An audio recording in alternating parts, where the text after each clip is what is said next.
On this poster, you'll see steps in order to make your artwork. Now, name and homeroom on the back isn't so important for you because you're at home.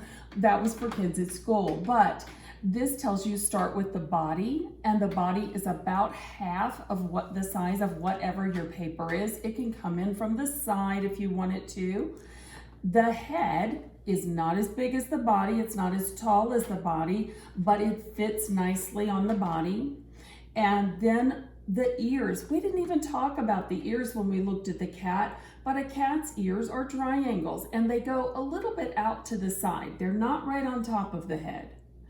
The eyes, we said, are round, and then they have like a little angle out to each side. So they're pretty round with a little angle. And then if you notice on the photos of the cats, they've got a line going up and down instead of a big round pupil like you do. There's the triangle nose and the mouth, and I made mine smile. And then what other details can you add? Here's a collar. On my example that I made, and these were really fun to make. On my example, I put a big moon behind him and I gave him a collar. I had a piece of green paper and I colored on it, and then I gave him a little name tag. I called him Gato, which means cat in Spanish. So let's make one of these quickly together. Here is my newspaper, and we said that we're going to make our body about half as tall as our paper. So I can kind of lay my paper beside the words, and I can see, I don't think I want it down here where there is no writing. I want it on the writing. But I can draw with my pencil. I can go up about half the height of the paper, and there's my body. And I'm gonna cut it out real quick. We haven't had cutting lessons for those of you who are younger students yet this year, and we know that we can chomp like a shark, big cuts on the straight part, and then we nibble like a minnow to go around circles. Now, there's my cat's body, and I think I'm gonna take this stripe off the bottom. I might save it and use it for something later. And I'm gonna lay it on. I'm not gluing anything on until I get all my pieces made. We need a circle for the head. I'm gonna lay my paper, I'm gonna lay my body here just so I'm sure I get a head that looks big enough for my body. There we go. And the easiest way to cut out a circle is to cut a square around it and then nibble around the edges of the circle. So here's what I mean.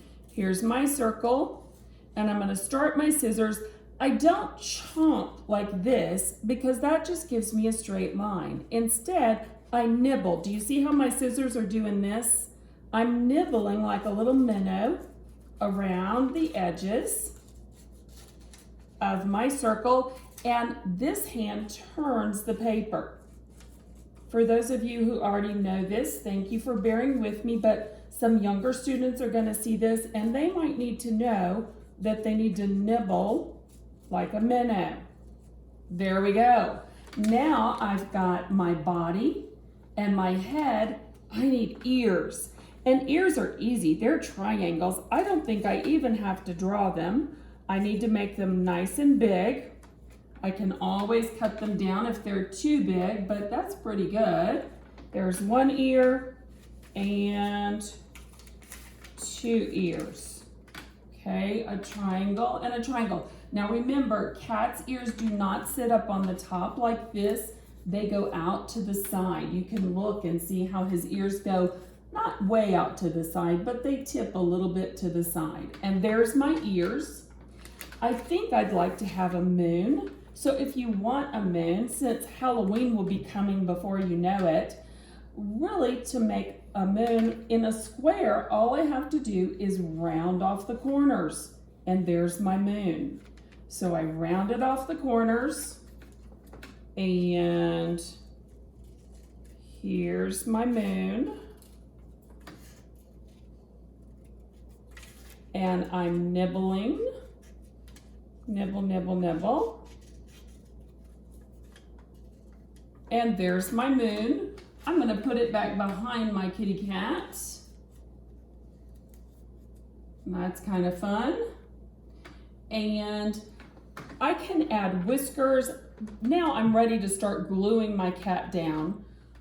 So after you cut out all the parts that you want to cut out, I've got whiskers made. Look, I found some red paper in the newspaper, kind of a brownish red, that I can make whiskers from. I've got everything laid out.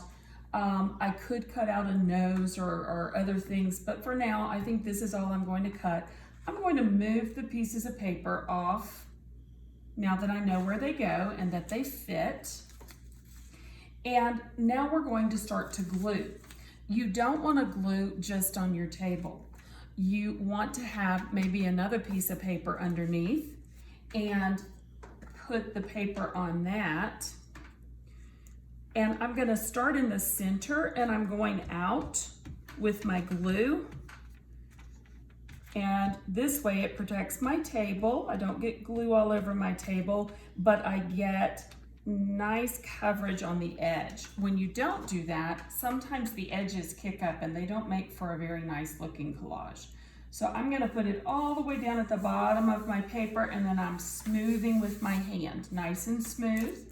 My moon, I think I'm gonna do my head first. And so I'm going to do the same thing. I'm starting in the center, coming out with the glue. I don't want to put that down solid yet because I want that moon under there. So very quickly, I'm going to glue, my moon. And I'm going to slide it up under the head so that it's right where I want it to be. And now I can smush those two down together.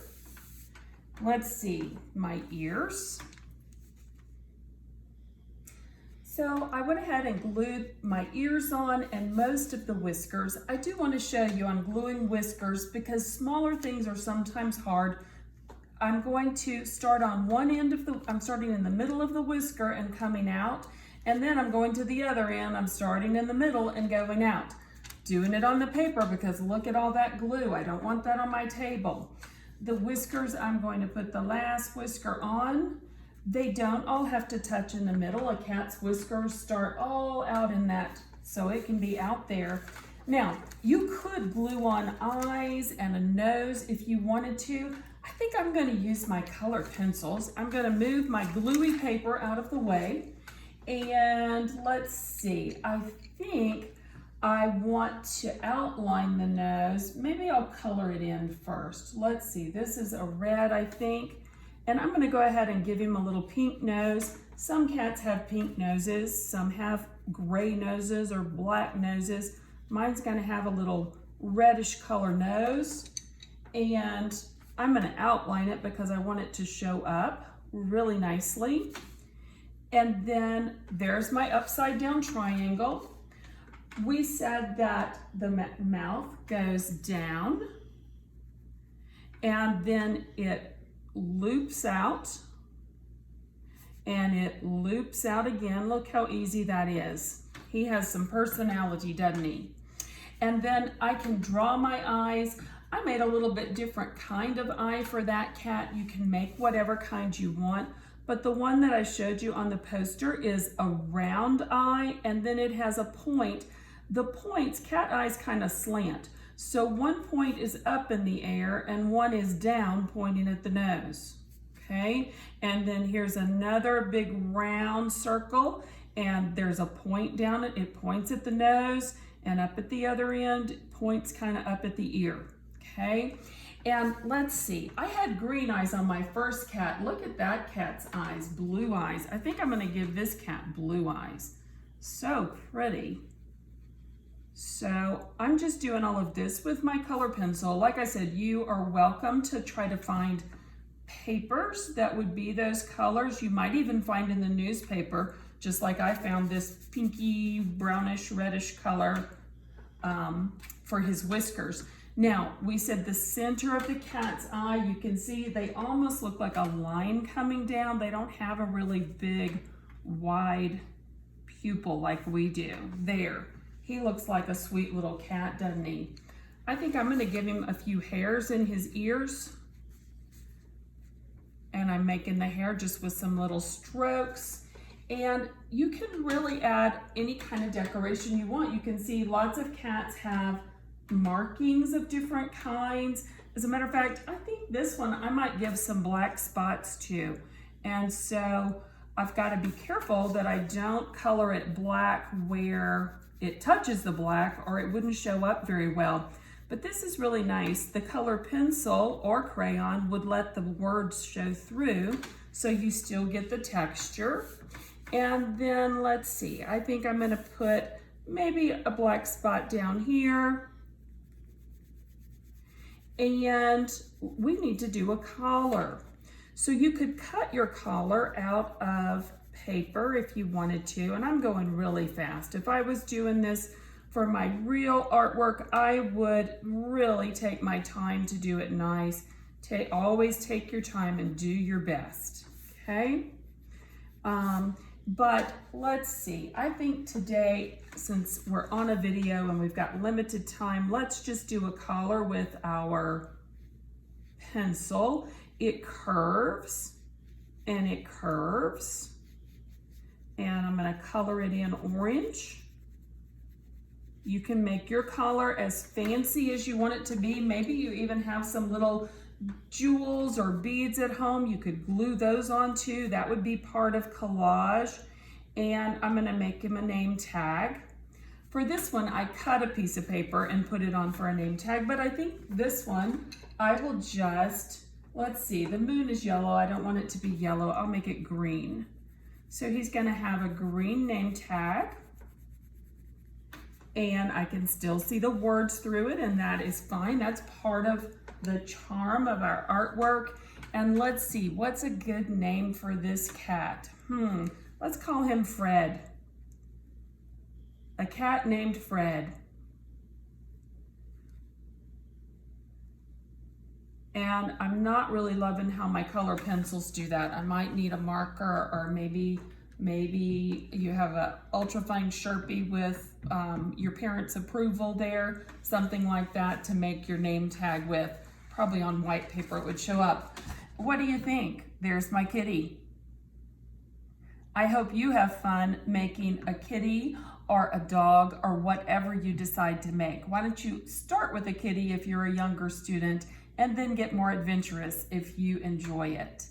For really young students, parents may want to make a template for the shapes that your child can trace and cut out.